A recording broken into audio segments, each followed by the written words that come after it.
We want to encourage everyone that is able to be on camera to do so. It really helps the spirit of collaboration if we can see each other face to face. So please, we want to encourage folks to be on camera if you can. Please mute when not speaking. If we have a presenter or if folks are chiming in, please mute yourself. It just helps limit any feedback or any disruption that may occur. We do have the chat available and the hand raise option. So if folks do have a question or do want to share an opinion, please utilize those functions. We will have staff monitoring both the hand raise and the chat just to ensure that everyone has a chance to speak and that we get everyone involved. If you do have a private question, there is a private chat option for a back channel conversation. If you have an individual question for anyone on the call, just highlight the chat and highlight the person and go to private. Please be kind to one another and know that there may be technological hiccups. We are all at the whim of Zoom, technology, internet bandwidth. So if anything does arise, please just bear with us. We hope nothing does though. And if you are experiencing any technical issues, please reach out to Ms. Christine James McKenzie. Her email is listed on the slide. Thank you. Thank you, Adrian. And we are excited to have you on the team and on this project. Okay. I am Carrie Fallhaber, Vice President of JobsFirstNYC, and I think everyone on here probably knows me by now. If you're new to the project, you will get to know me by the end of this meeting. So welcome, I'm excited to have you here again. And I'm just gonna take a moment to kind of go over, oh, back a slide. Or two? Yeah, there you go. Just review where we've been. If you've been at past meetings, you're aware of this. And if you haven't, it'll be a good review for you. So in our last meeting, Chris Collins, the executive director from Solar One, he described Solar One's collaborative model and their approach to employer cultivation. He also gave us an overview of the types of green industries and where people will be hiring, and reminded us to follow the money in order to drill down on where job creation and hiring is most likely to happen. And we've had at each of the past 4 meetings, we've had a presenter, an employer, a supporter of this work, all kind of giving us a big picture so that as we work together building a green economy network, we are beginning to get a better view of the landscape and jobs on the horizon. And of course, you know, Chris reminded us multiple times that following the money is key to figure out where job creation and hiring is most likely to happen. Also in the last meeting, many of you volunteered to plan young adult and employer focus group discussions. And my colleague, Adrian, who you just met, will be reaching out to you, those who volunteered in the coming month, to get the ball rolling on these conversations. And then we also learned about sector mapping, and we began mapping your universe or our universe and looking at who the actors are or who should be involved in your work, who we partner with, who we should be partnering with. We're going to go deeper with this today, really with the goal of identifying points of connection and possible gaps across this network and in the green economy in New York City. And in earlier meetings, we named a few things that we think we could solve for as a partnership. And we'll kind of keep repeating these. And I hope in the feedback forms, when you fill them in, you could give some feedback on if, you know, this has shifted for you or if we're still on track. But some of the goals include defining green jobs, improving and expanding practitioners' understanding of what the green economy means, and what training and career opportunities exist so that we can better prepare program participants for long-term prospects in the field. A focus on job and business creation and job quality, and attracting employers and influencing the industry. Next slide, please.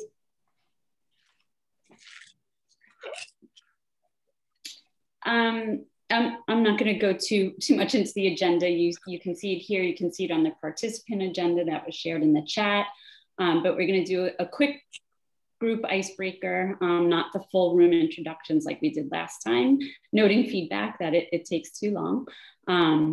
And we have Ross Gould here, Vice President for Supply Chain Development at the Business Network for Offshore Wind. And he's going to present a New York offshore wind industry overview, and that includes some job growth and related skills. And then we have a brief break, time to gather some materials for the breakout activity. And Stephanie Going, Green Business Advocate with the City of Seattle, is going to share their Kumu Energy Resource Map and what went into creating that. I had shared that in follow-up from the last meeting, so hopefully some of you got a peek at it. And we will review what sector mapping is before breaking into groups to kind of pick up where we left off on the last one. We just got started really mapping the actors in your universe. And next slide, please. So in the interest of time, I will go through these very quickly, but you're going to learn about the offshore wind industry from Ross. You're going to explore how one city approached sector mapping, and you're going to work on your sector maps and look for intersections with each other's. And don't forget to use chat, raise your hand to ask questions. We will be monitoring chat. And let's skip, Roman, let's skip the participant agenda review. Just put the slide up with the link, and Amanda, if you could drop the link again in chat. If anyone has trouble accessing the participant agenda, and if you don't see your name on the contact list there, let me know if you can't access it in chat, and add your name if you can't access it and don't see your name. Okay, we're gonna do a quick icebreaker. So the icebreaker is to think about the importance of your first job. And we're just gonna randomly send folks to a breakout room. And while you're in there, think about building this inclusive green economy network, and go around the breakout room and share your name, organization, and one job you had as a young person and how it influenced you. All right, welcome back, everybody. So anyone want to volunteer a theme or something interesting they heard in their breakout group? Or put it in chat if you don't want to talk.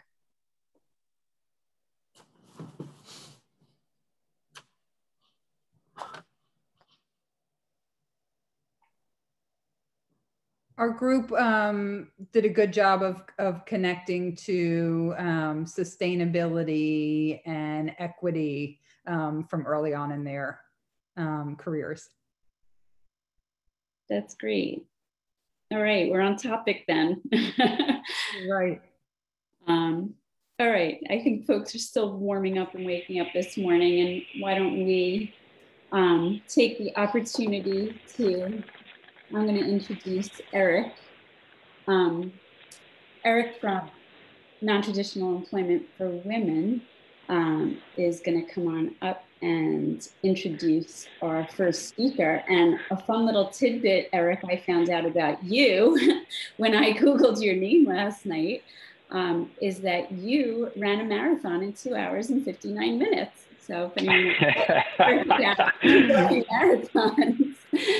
Well, thank you. And I hate to I hate to brag. It's not my quickest time, but I appreciate your sleuthing, and I also appreciate the promotion, Roman. I'm actually the Assistant Vice President of Programs at new Non-Traditional Employment for Women, but I would love to take Jen's job. If it wasn't so challenging. I'm really excited to introduce Ross Gould, who's with us today as our key featured speaker.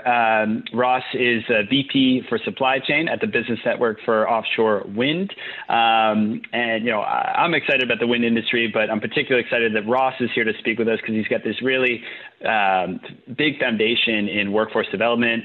He spent a lot of time at the Workforce Development Institute, which I know many of us know, and has a background in environmental advocacy on that as well. And at the Business Network for Offshore Wind, he oversees the network's growth and evolution as the offshore wind industry jumps up and grows, particularly on supply chain, and also is focused on the industry's workforce development. So we're really excited to hear what he's got to tell us about sort of the Northeast Corridor strategy, the plan, the policy, the regulatory environment, all the research that he's done. So he is here with a sort of comprehensive message about how wind is going to play out in the New York City region, and where the jobs are and how we can work together to get our candidates into those roles. So I'll be monitoring the chat and audio questions and sort of facilitating that. So we'll try to do this in an orderly fashion, have people sort of ask their questions in the order that they ask them. With that, I'll turn it over to Ross. Thanks for that introduction, Eric. Appreciate it. It's definitely a better introduction than I deserve. It's great to be here with you all this morning. As Eric mentioned, first off, thank you, Carrie, Jobs First New York City. Thank you. Thank you all of the group that's putting this green economy workshop together. It's really important work you're all doing. When I was at Workforce Development Institute, I was trying hard to bring these type of groups together throughout the state. And so I'm really happy to see that you have one here in New York City that's been so strong, focusing on green economy and green jobs. So I'm going to share my screen with you right now. Can you all see my screen? And I should have asked if you can hear me okay too. I get the thumbs up from Kathleen over there. Hi, Kathleen, nice to see you. For the last decade, I've been working on policies and programs to build renewable energy market in New York. I've worked with government, business, labor unions to design programs and share information and support green jobs in New York. In December, I joined the Business Network after 5 years of directing the Energy and Climate Program for Workforce Development Institute, where, as Eric mentioned, I focused on my true passion, which is offshore wind, and I specialized in offshore wind jobs. And today, I want to discuss with you the great opportunity that is offshore wind jobs in New York. We are about to experience a once-in-a-lifetime opportunity in the transition to green energy and in offshore wind in particular. There are a number of stars aligning, driving a market on the precipice of significant growth. New York City and the I-95 corridor is by far the largest demand for electricity in the United States, and it's aligned with what's been termed as the Saudi Arabia of energy, which is a great wind energy resource. And I said Saudi Arabia of wind, rather, a great wind resource right off of the Atlantic coast, right here. From New Jersey, New York, up through Maine, you have the highest wind resource in the United States, right off that sweet spot of the coast. And also things that are driving it is environmental justice and the desire to have lower pollution in our communities is a driver of things like offshore wind. Climate is a driver, as well as the reducing costs for the industry. There are 5 projects in New York State that you should be aware of. I'm going to get into a little bit, but there's enough electricity from those projects to generate power for 2.4 million homes. It's a combined economic impact of $12.1 billion for upstate New York, Long Island, and New York City. Press releases and news accounts place the job forecast for those 5 projects at 6,800 jobs across the phases of the industry, which are permitting and siting, manufacturing, construction and installation, operations and maintenance. Now, these are the headlines we're hearing about for New York and offshore wind. You may have been reading some of that in the Times or Newsday, depending on where you get your news. But where will those jobs be, and how is that all going to find its way, how it's going to find its way throughout New York State? Well, before I get into that, I just want you, I'm going to talk to you about the types and timing of the jobs. I want you to take a few key takeaways. One is this, an industry is on the precipice of significant growth. We're talking about not only short-term construction jobs for building and construction trades, building out infrastructure and ports, but also long-term manufacturing and operation and maintenance jobs. These jobs are across the gamut. There's 74 occupations involved in offshore wind, and that's professional jobs, building and construction trades, crafts, production, and technical jobs. The offshore wind industry has many familiar skills, but they're applied in new and emerging technologies. Many things that we're very familiar with: welding, steel fabrication, but applied in new emerging technologies. There's tremendous opportunity here for creating high road jobs with family sustaining wages. And that's a bit on us, and I say us because I've worked in workforce development over the years, and I've worked in policy. Making sure the jobs are high road jobs are on us, and not just on the employer. There's on the employers too, but it's on us as well. And then health and safety is of utmost importance in this industry as it moves over. I hear every project developer and operation and tier one manufacturers of large scale equipment saying that health and safety, they have to, every job site needs to have health and safety procedures and practices in place, and everyone needs to have health and safety training. Real quick, I'm gonna, before going too deep in here and getting into the heart of the jobs, let me, a little self-promotion here about the Business Network. I just joined the Business Network in December, and I am now the face of the Business Network in New York State, and while had a presence, it now has a much bigger presence in New York. We are a 501c3 network of organizations. We are, we're not a trade organization, but rather a network of businesses and labor unions and academics looking to advance the development of offshore wind renewable energy generation in the U.S. through education, innovation, and collaboration of public and private stakeholders. The network, we track commercial activities and policies that impact the offshore industry 24/7, 365 days a year. We maintain all of this information in a market dashboard, and we host a lot of events and do sharing of information. We've hosted over 91 different events that have brought together 9,000 individuals from over 1,900 different businesses and organizations. But again, we have one singular focus, and that's on offshore wind and growing that industry and the many jobs that come along with it. Offshore wind's not new. It has been around for over 30 years in Europe. In fact, in 1991, you're looking at the first offshore wind turbines that were installed off the coast in Denmark. It's called the Vindby offshore wind. Again, this was 1991. Today, there are over 5,000 turbines in Europe alone, employing over 40,000 people directly in the offshore wind industry. There's a much broader ecosystem that's supported as well, but I just want to focus on the offshore wind jobs themselves. I'll go quickly here through some background and context. This is just, I don't know how familiar you are with offshore wind, but this is the kind of a scope and overview of the project, what it looks like. These are, on your left here, you have the different turbines with a couple different foundation types. There's the floating foundation for deeper waters, which we're not going to see very much of right away here on the East Coast. But then to the right of that a little bit, you have the foundations that are fixed bottoms. You have two different types there. You have a monopile and then a steel foundation.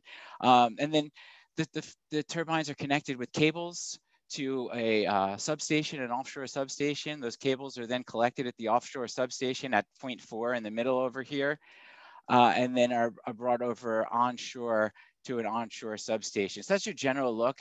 And an offshore wind farm collects electricity. The wind spins the turbines spin a generator. The generator turns that wind energy into electricity, and it brings it into the cables to get it to our homes, right? General overview. This is taking a step further back, and you're now looking at many turbines connected together. An overview of an offshore wind project. You can see that you have a lot of onshore work at your port facility where you're having the blades are either assembled and the pieces are assembled or they're manufactured onshore. And then they are barged out in vessels out to jackup vessels and are constructed out in the ocean, right? It's a large and complex industry where, here you're taking a look at the coastal Virginia offshore wind farm project, which is a demonstration project, 2 turbines off of the coast of Virginia. You notice that tugboat there in front of the turbine. These are really large structures. They are thousands of tons of concrete, steel, and composites. And you're seeing a jackup vessel, as they're called, with large cranes that are, you're seeing it's installing a blade into a rotor there. As I said, these really large industry, large pieces, right? It's a very big size and scope. So each our offshore wind project has about 8,000 components, 8,000 parts and pieces. It costs about $3 to $5 billion in investment for a project developer to build these projects. There are about 1,000 construction jobs in each of the wind farms, these large wind farms, the large projects. And then let me just go back to the 800 parts and pieces. There are 533 categories of products and services that fall into these 8,000 pieces.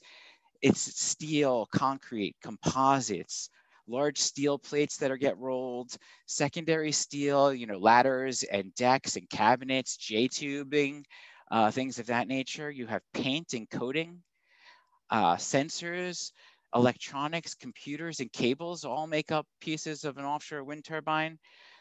Bolts, fasteners, batteries, heating and ventilation systems. So lots of different parts and pieces. 74 occupations in total to build an offshore wind project. There was an offshore wind project built off the coast of Block Island with 5 turbines were installed. This was enough electricity for the entire island. 60 different organizations were involved in the construction and assembly of the 5 turbines. So 60 businesses, right? About 600 workers altogether were US based, and then additional about 200 or so came in from Europe on that project. So to get an understanding of the jobs and your timing, I want to give you a look here at the one as on the left here, you're looking at the different parts and pieces, the tiers of the offshore wind industry. It starts from the developer, and then the developer is in charge of putting together and going out and investigating a site and doing permitting on a site. Then they, once they decide that they're going to use that location, then they have to go out and get the manufactured parts and pieces, the turbines, the blades, the nacelles. Then they have to have them constructed and installed. And then there's the operation and maintenance phases. So there's many phases, and these phases occur over time. Your siting and permitting is a process that's going to take anywhere from 5 to 8 years to get from. These are large, complex projects, and there's a lot of environmental studies and assessments that have to go into it. So it's about 5 to 8 year process for the federal process to get your license to construct and operate a plant. The manufacturing process usually takes about cycle of 2 to 3 years to construct the larger components, the towers, the foundations. The construction and installation phase occurs usually over 2 seasons. They put the foundations out in the water first, and then the next year they come back and install the towers and the turbines and the top pieces, the generators and the blades in the second year, and then they operate for 20 to 25 year life cycle. So that's where the long time jobs are.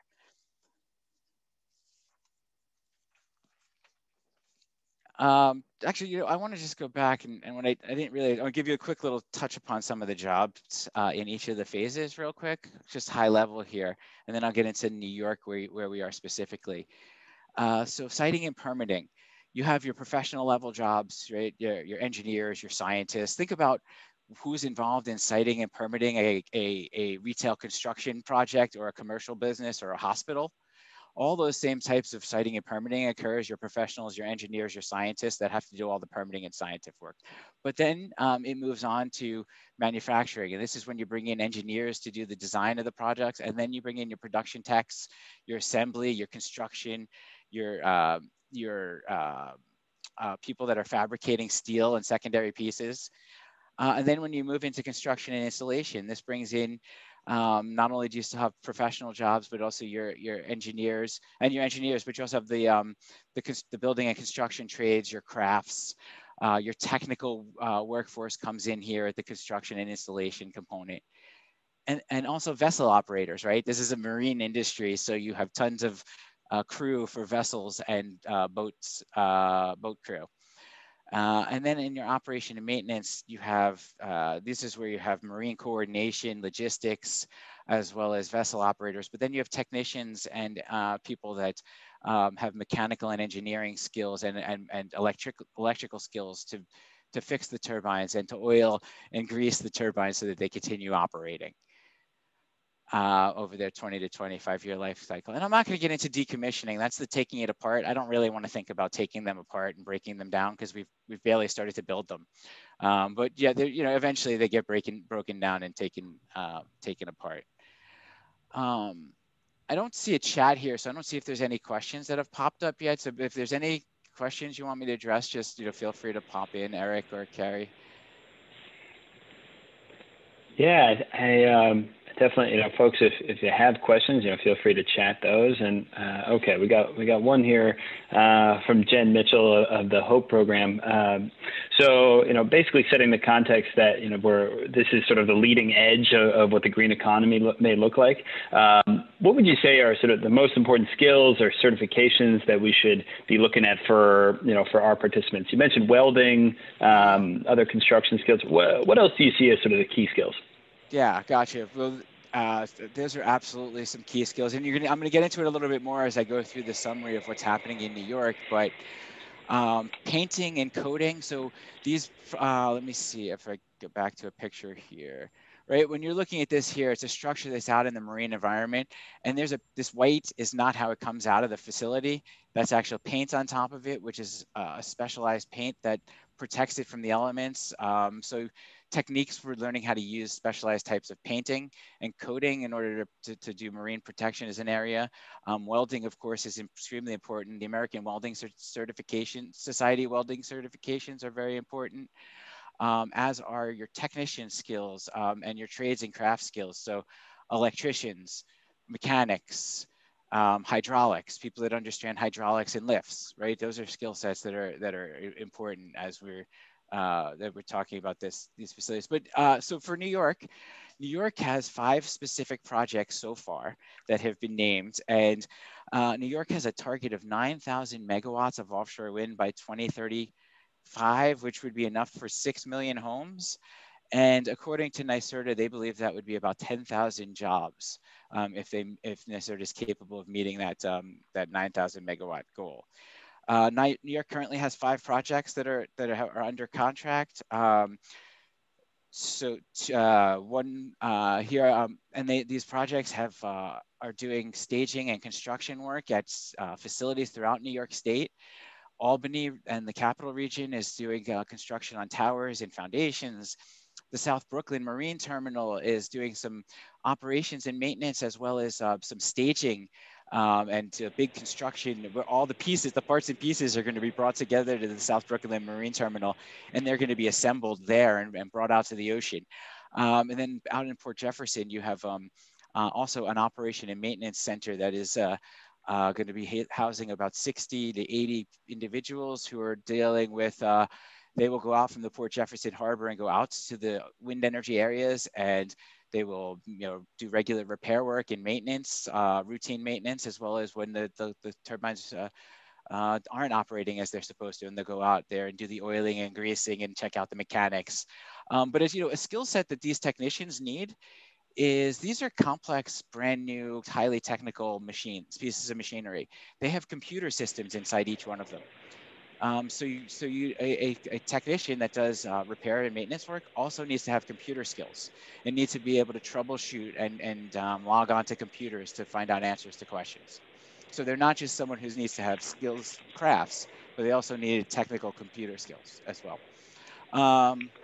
And then Ross, also, if I could, yeah. I apologize. This is all like super interesting stuff. It's such a deep dive. I wonder, so we've got about 5 minutes left for the presentation and then 5 minutes for Q&A. I'm wondering if we could, talk about the New York City specific thing. You mentioned the marine terminal. Sure. Yeah, thank you. Absolutely. So I'm just sliding through real quick. You can see that. I'll get you these, but some of the stuff that's being done in the capital region, tower manufacturing, big pieces here. And then so South Brooklyn Marine Terminal. This is a rendering of what you can anticipate there. And you can see there a laydown area for tower pieces, which would be made up in the capital region, and some foundations and other parts and pieces that would be made elsewhere. And then brought here for final assembly, for commissioning. So you'll have electricians who need, and people with electrical skills that need to be able to get the electrical, the nacelles and the generating equipment ready for installation and loading to vessels. You'll need people that can do loading of vessels, right? People with rigging skills, stevedores and vessel skills. You'll have people that can need to use heavy equipment, so cranes and machinery to move 1,000-ton equipment around a port facility. So some of that's and then also people with logistic skills, welding, and then assembly of steel and other substructures. So you're at these facilities, they're going to be welding ladders and other pieces onto these main parts. So this will be welding and other skills there. And then so there's some of that. And then also the South Brooklyn Marine Terminal is going to be doing operation and maintenance as well out of there. And the operation and maintenance are the people that will go out, take ferry-like vessels, and they will hook the ferry-like vessel onto a wind turbine foundation transition piece, as you see here. And the person will hook on with some specialized safety equipment, and they will climb this ladder to get up from this moving vessel, shaking back and forth in the water, this choppy water, and climb onto the turbine. And then once they get up to the top to the decking level, they'll then use a crane. A crane will be operated to come down. And you can see in the middle of this, there's a gray package in the middle of the deck in the front. A crane will be sent down to come pick up that work equipment that'll then be brought up to the deck. And so you'll need technicians who could do mechanical and hydraulic skills, computer troubleshooting, people that have trouble, could do troubleshooting, right? Because they're going to go out onto these turbines 20 to 30 miles off the coast, and they're going to have to solve problems. You have a turbine that's broken, they have to look and troubleshoot it and figure out what's wrong. They need to have welding skills, they need to have technical skills, they need to understand hydraulics, and they need to do record keeping and be able to document all the work they do. And above all, they need to be safe and come back in a healthy and safe work environment. COVID added now, they have certain features that have to do with masks and distancing, but on a regular basis, you're connecting and you need to learn how to transition safely, and you need to follow important health and safety guidelines. So that's very important in any training programs you're all going to build in. With construction, that on land, health and safety is really important.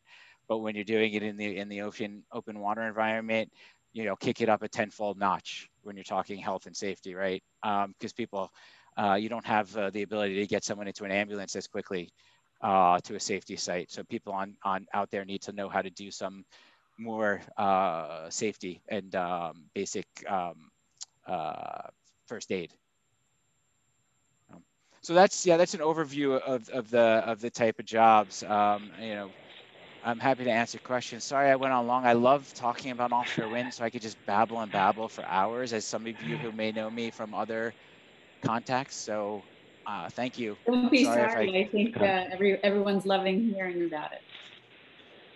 Absolutely. So, yeah, so just a couple of quick questions here. I know we just have a couple of minutes left, and it's not babbling at all, Ross. I think everyone is sort of captivated here. So there's one question from Ellie, about sort of additional sort of maritime skills that would be needed, in a trade skill set. Okay, so the maritime skills that they talk about a lot of times from the safety side. So again, it's sea survival. So being able to deal with situation if you fall into the water, and how to survive, how to grab someone else out of the water, how to deal with hypothermia and those type of things. You also just need to understand maritime safety and techniques of how to be on a vessel, right? There's certain calls that are made on ship to tell you certain things and to signal certain things to you. I don't know them. It's not my area of expertise, but you'd have to that people would have to be taught that set of skills, right? To understand, hey, watch out, we're about to leave this area, so you should know we're moving. And they honk their horn a certain amount of times. So you need to know those types of bits and pieces. The Maritime Institute in SUNY Maritime is creating a training program focused on maritime aspects of it, and the Global Wind Organization training certificate is one of the things they're looking at, which is it's an organization focused in. Global Wind Organization is a European organization founded by developers and manufacturers, and they have developed a curriculum of safety training that you can all become aware of. I could put that in the chat so you can see their training certificates and learn a little bit more about the training programs they offer. Awesome. Thank you so much.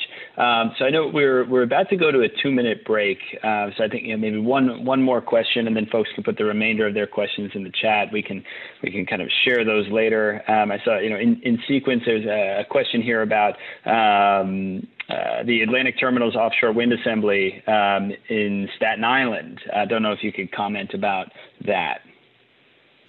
I know nothing more than what you all know from the newspapers.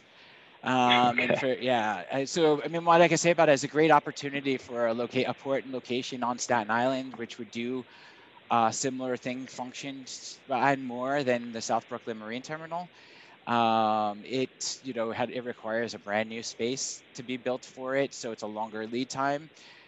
We need lots of ports. It's a huge industry. There's 18 projects being talked about off the East Coast right now, and we anticipate many more. So you're going to need more than just one staging facility in order to meet with the upcoming construction deadlines as we move and build the industry. So there's space for both South Brooklyn Marine and the Staten Island.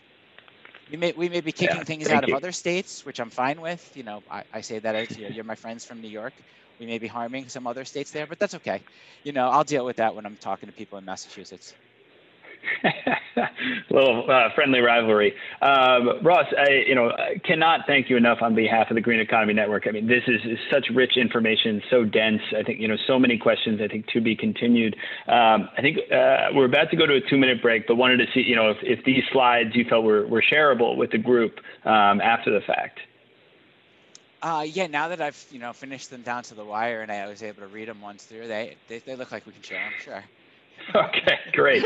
Well, again, Ross, thank you, for your energy, for your expertise on all of this. I'm going to turn it back to Carrie to facilitate us to a break. Again, Ross, thank you so much. Yeah, sure. Absolutely. Thank you. Yeah, Ross, thank you so much. This is really interesting. Folks have been asking about offshore winds and, the visuals that you provided for us. Really, I think it's enlightening, and it gives folks, an idea of what kind of jobs, what sort of skills we should be thinking about. If you do have time to stay another, few minutes and answer anything that popped up in chat, we'd appreciate that, or we can follow up with you.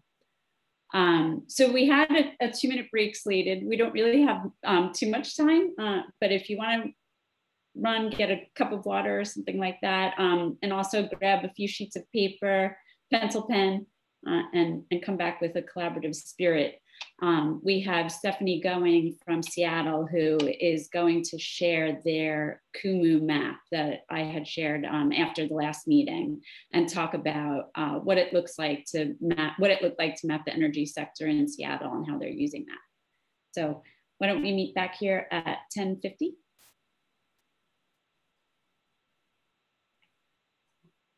All right.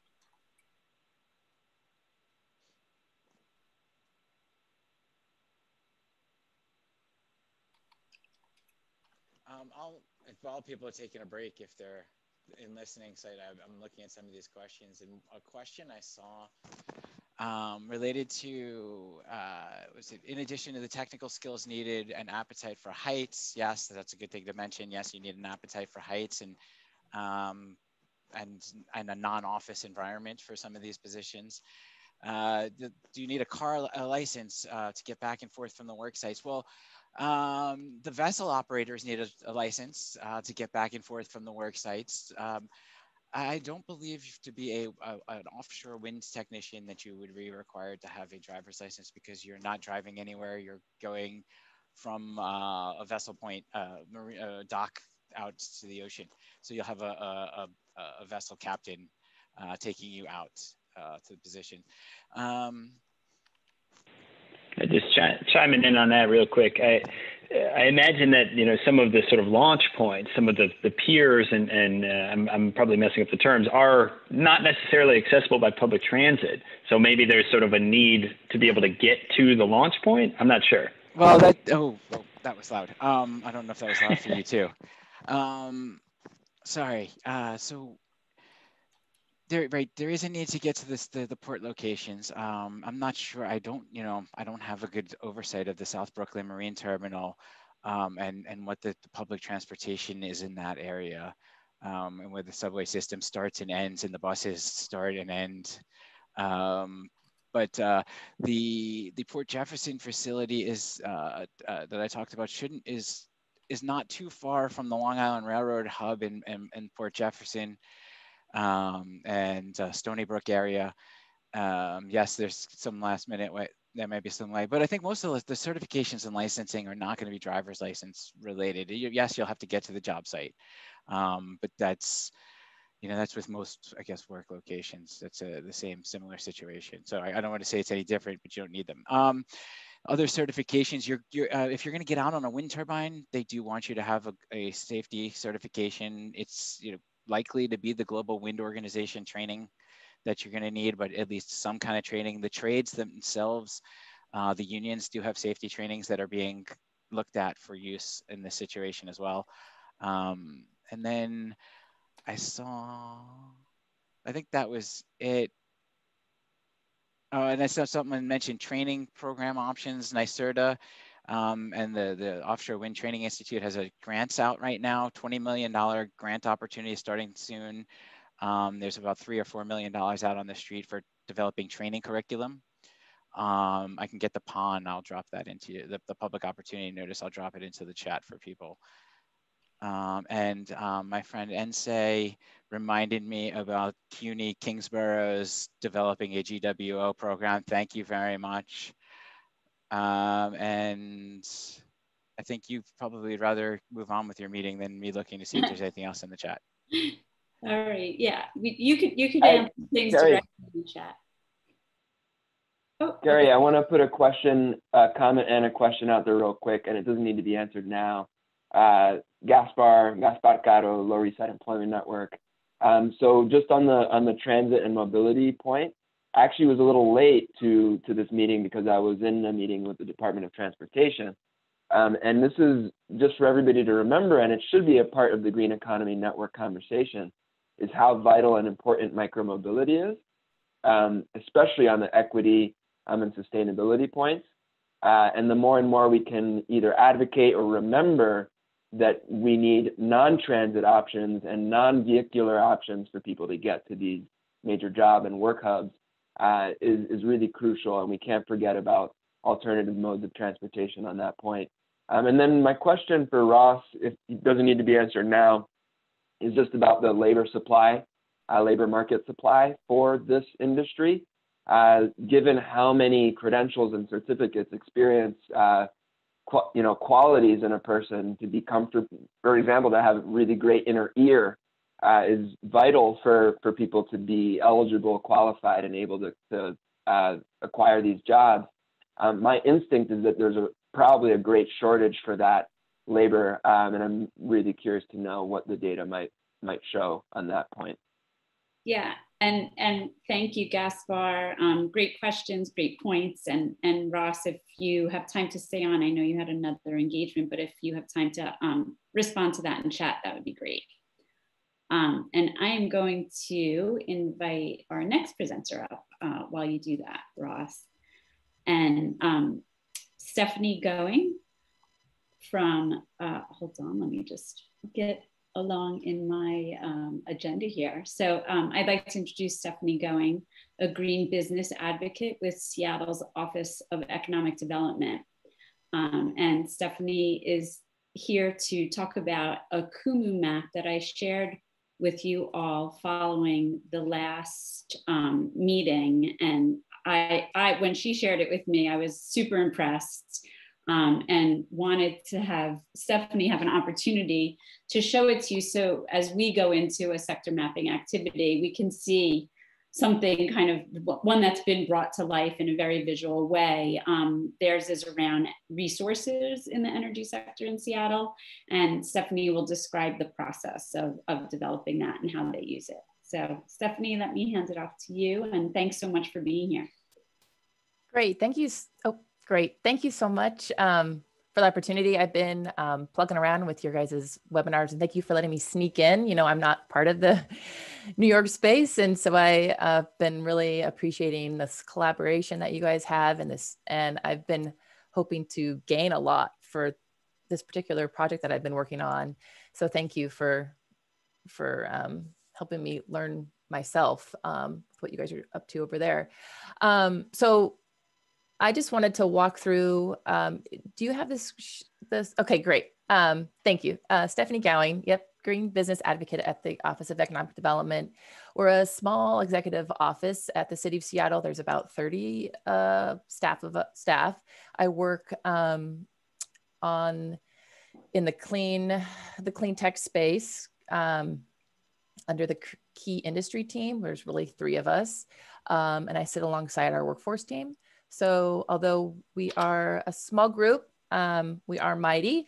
And so I'll just go to the next screen here while I share that my time really spent in the office is supporting businesses to become more green and also helping green businesses with their retention expansion needs. That's really the meat and potatoes of what I work on. And in our region and Seattle area, we found that some of the barriers that clean tech industry is facing is abilities to test and validate demonstrations of their new technologies, access to industry collaboration, and access to capital. And what we did with this information is to kind of think about, well, what is a starting point for us to springboard into accessing capital, which we thought was maybe the resources, some social, what's that industry collaboration, where can we support at a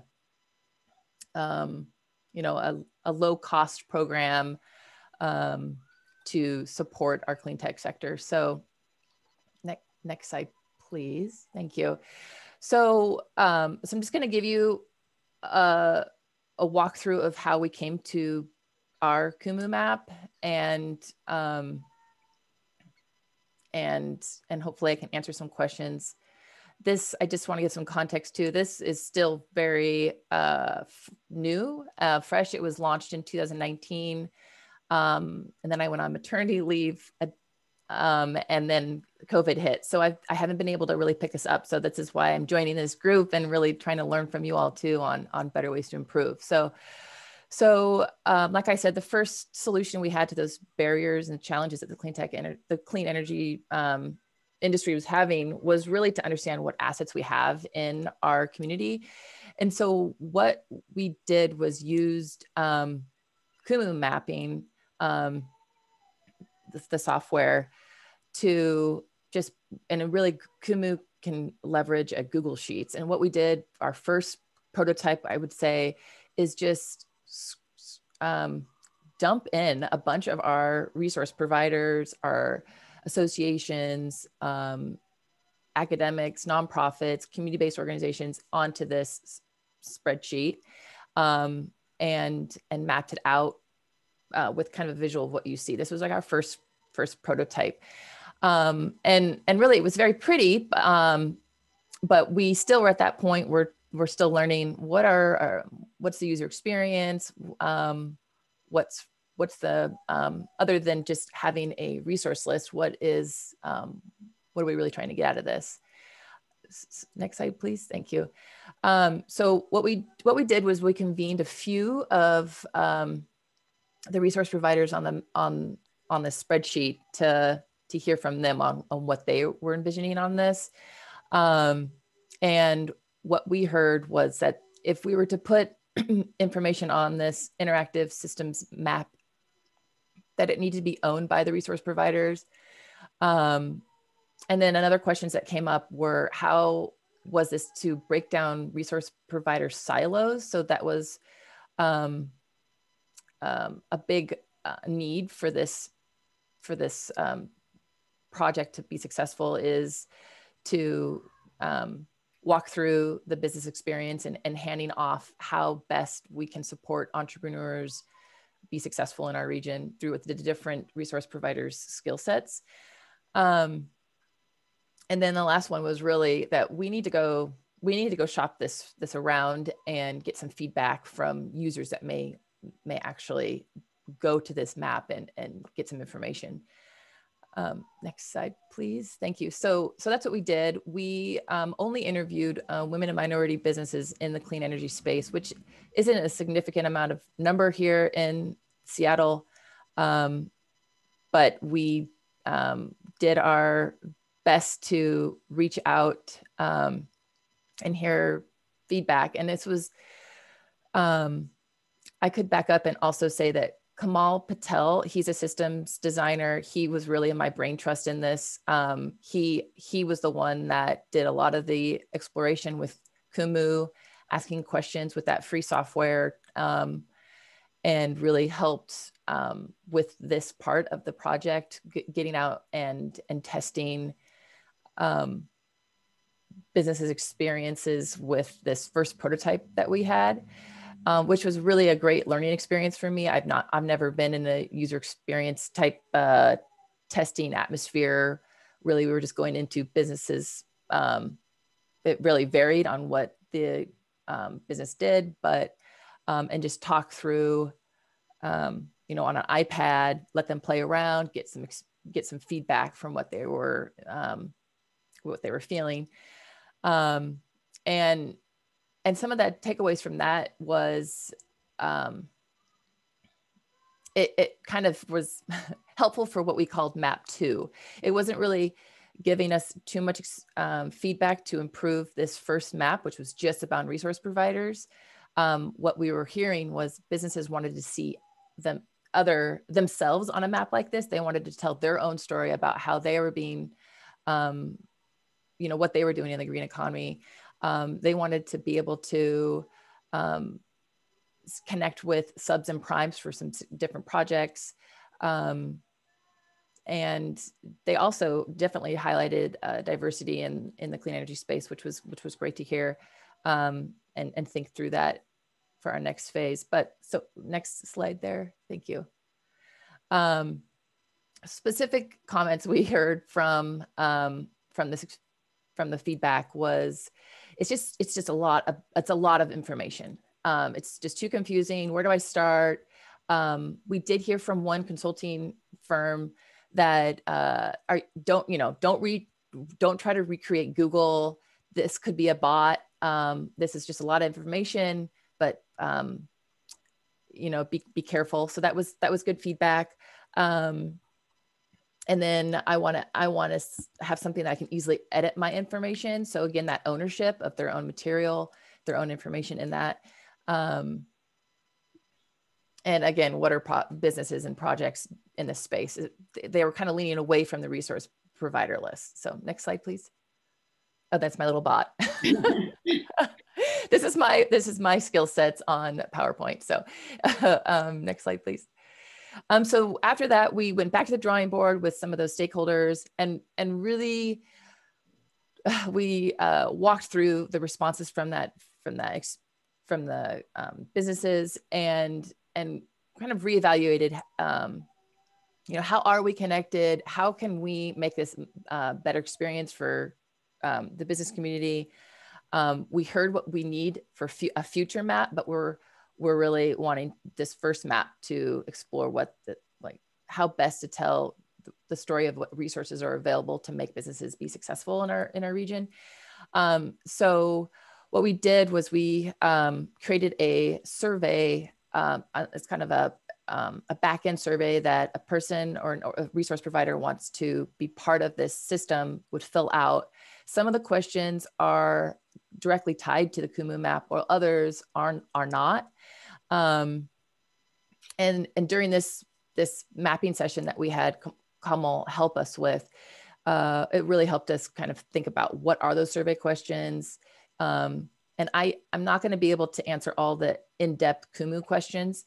I can at a high level, but some of the survey questions, relate to, I don't know how many of you guys played with all the different types of awesome system maps they have, but it's Stephanie. Go ahead.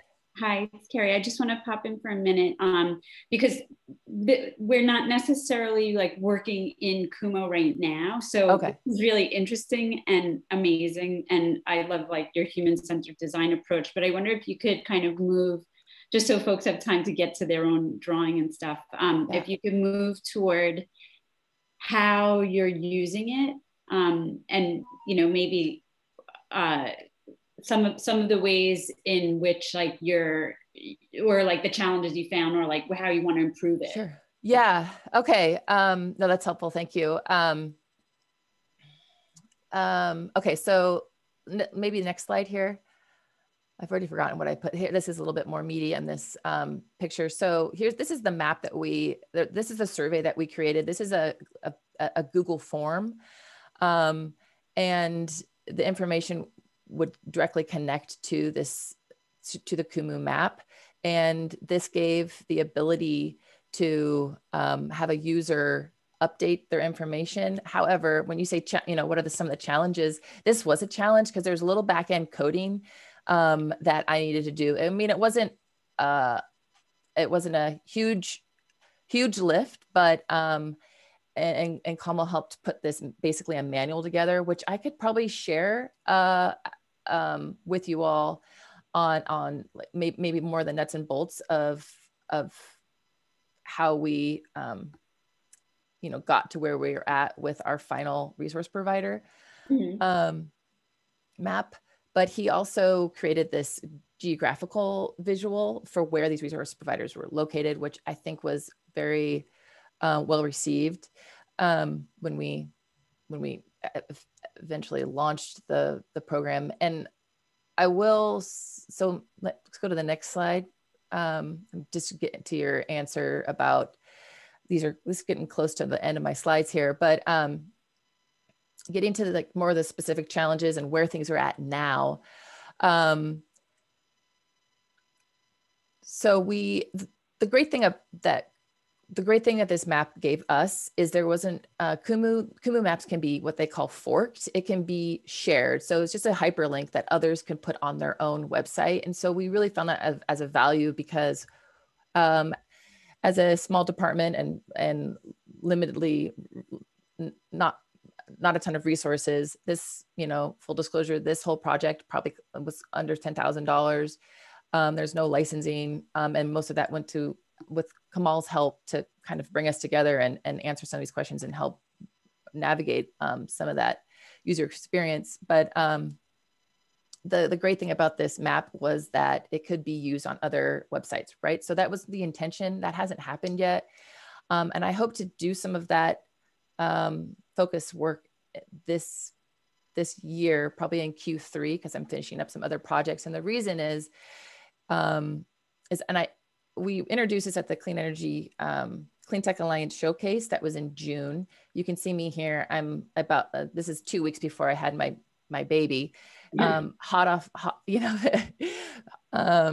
but and then I went on maternity leave. So the project kind of was like a soft launch that we had in June, and then COVID hit, and I, as many as yeah, I'm sure all of you too were kind of pulled in different directions to help with relief programs for COVID. And so next slide, I think I have a little bit of high level goals that I have is, I mentioned that the Kumu map has a survey that resource providers filled out that populates the map. And some of those questions, some of those responses populate the map and some of them don't. Some that don't are around inclusivity and diversity goals. And we're hoping in Q3 of this year, we're going to convene those resource providers and really talk about goals and how we can support each other and really identify how best to walk a business through some of our different resources, hand-holding, and really talk more of how that would shape out. And like I said, next steps would be to explore more partners that want to put this on their website, such as the Clean Energy, or the Washington Clean Tech Alliance. There are our member-based business association around clean tech, and really create some use cases and some storytelling. We haven't done any of that yet. It's still very quiet.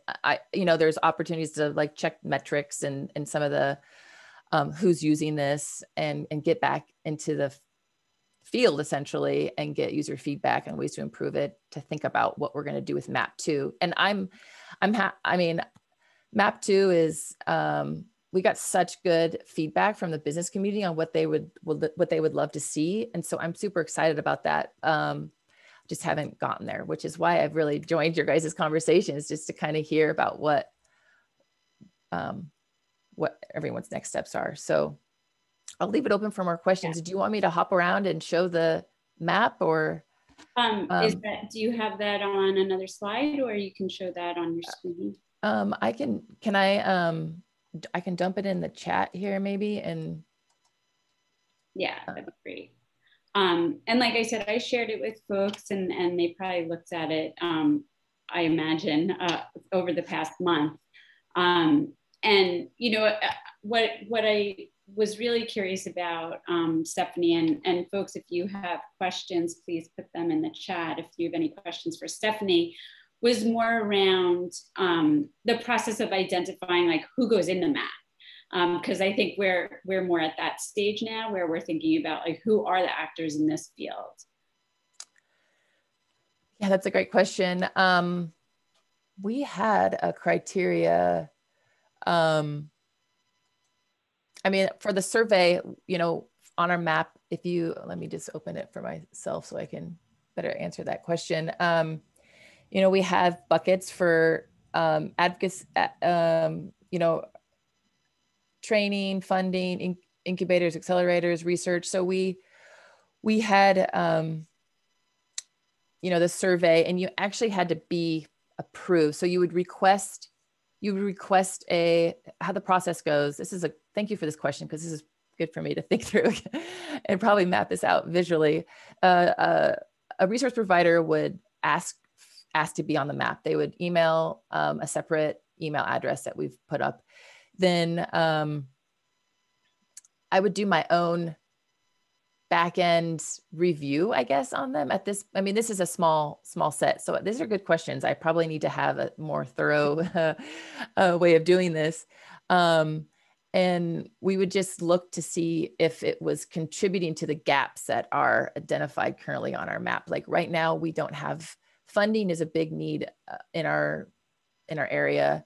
So if there was more than just the Washington State Clean Energy grants and other funders requesting to be on the map, I would prioritize that. Yeah, that's a good question. I don't think I don't have a really great answer for that. So do you have, what's your guys' experience on that? Well, I think that's a good segue maybe into our next section, because we're going to break out into groups and have folks kind of think about that.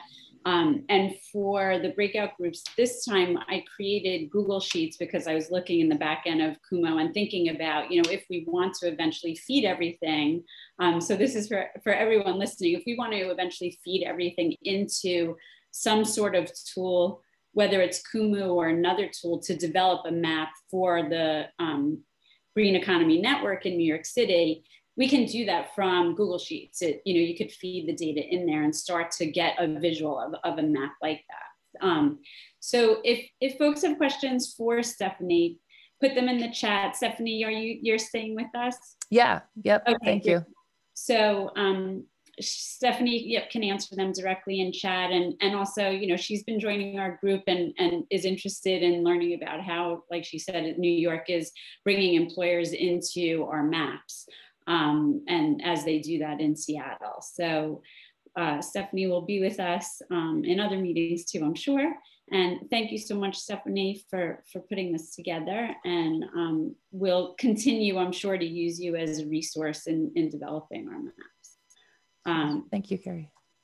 Thanks. So I'm going to go quickly through instructions because we went through them in our last meeting, and I don't know, there's some people who were here in the last meeting, some people who weren't, but I want to just quickly review for you why we are sector mapping, and maybe Stephanie, gave you some context for that, right? It helps you get a picture of what a sector looks like in your local sector. I mean, it could be a national sector, I guess, whatever you decide to map, but we're mapping locally.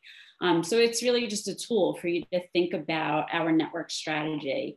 And today we really want to focus, our main goal is seeing visually where we intersect with each other, other people in the network who are coming together to develop these. So next slide, please.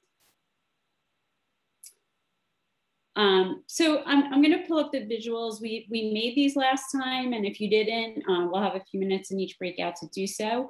But basically, you're going to brainstorm who all the actors in your universe are, and you're going to think about institutions, organizations, agencies, workforce development agencies, chambers of commerce, trade associations, unions, education, training institutions, support service providers, investors, all of the above.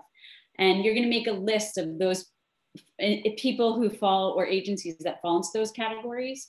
And then next slide, you are going to code them.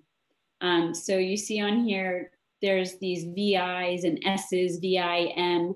So you're going to code them in order of importance, VI for very important, I for important, and I for not important. And then you're going to mark them by the strength of your relationship. So an S for strong, M for mediocre, W for weak. Next slide. Once you have them all coded, you're going to draw your universe with you in the center. So for this example, the workforce board made this map. And the actors you'll see, small circles are for less important actors, large circles for more important actors, and then close or far by strength of relationship. And again, we'll review this or have instructions in the chat and in your breakout rooms. Next slide. So this is just another example. This one had a neighborhood house in the center. They had some of their participants that they served, they had different actors there. Next slide. So for our focus today, like I said, it's more about sharing your map with the breakout groups and seeing, what do you see when you look at each other's maps? What's different? What's the same? How are you interpreting, the strength of your relationship, the importance of your relationships, and what does it look like as a system? And then we're going to kind of compare, contrast, and like I said, we created Google Sheets to enter information in, so we could begin to map this out together as a whole network, not just, it'll start in your breakout room and then we'll kind of put it together as a full network. So we kept the list as best we could of who was in breakout rooms together in the last session and what facilitators that you were with. And if we got it wrong, you could kind of send us a chat and we'll try to move you around after you're in the breakout rooms, but we're gonna break you out into the same, with the same 4 facilitators. Well, actually, so it's Kathleen and Adrian in one, Jen, Mitchell, and Aaron Marcel in another, Zakia and Renee in another, and Tanya and Eric in another. So you may have been in one of those groups. Kathleen was with Trey Michael. He's not here today. So if you were looking for that name, Adrian is sitting in where Trey Michael was. And in those sessions, I think Amanda, my colleague, dropped links to Google Sheets, one for each of those sessions, and the facilitators and co-facilitators will help with all of that. But Jesse's gonna break you out into the breakout groups now. So just accept the invitation or go into the breakout room and you'll get more information as you go. And just remember, our focus is like really getting to that point of connection and intersection and overlap. All right, and Jesse, I will leave that to you. Everyone should